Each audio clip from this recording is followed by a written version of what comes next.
Un rapport intitulé Étude du contrôle de la pollution de l'air à Beijing 1998-2013 a été publié par le PNUE lors de l'Assemblée de l'environnement de l'ONU.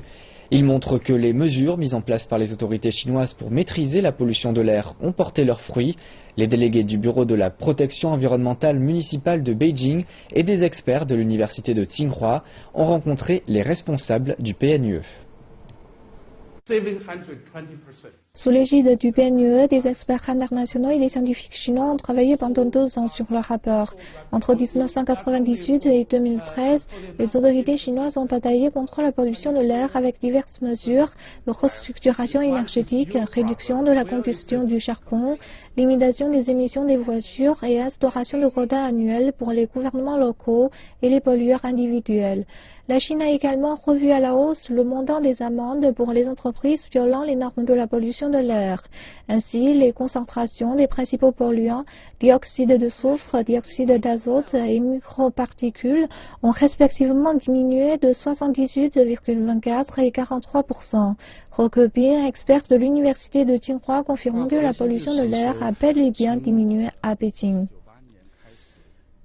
Selon les normes des conditions de l'air du rapport, les principaux polluants aériens ont diminué.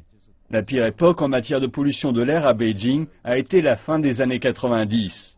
La Chine se développant rapidement, il n'a pas été simple de parvenir à cela. Et nous allons continuer à fournir des efforts pour atténuer le problème de la pollution. La capitale chinoise a vu le nombre de ses habitants augmenter de 70% et le nombre de véhicules de 300% entre 1998 et 2013. La pollution de l'air, et en particulier le smog, est l'une des principales sources d'inquiétude de la pollution des villes, en particulier depuis 2013. C'est cette pression populaire qui pousse les municipalités à prendre des mesures de lutte contre la pollution. Cette année, nous nous sommes concentrés sur la limitation des émissions des voitures, en particulier celles des voitures à forte émission. Et nous avons également réduit la combustion de charbon dans les zones frontières urbaines rurales. Quelques 1500 stations de mesure de la qualité de l'air fournissent des données sur 300 villes de Chine. Selon les experts du PNUE, le monde entier a les yeux tournés vers la capitale chinoise et sur les mesures qu'elle prend pour lutter contre ce phénomène qui touche de nombreux pays.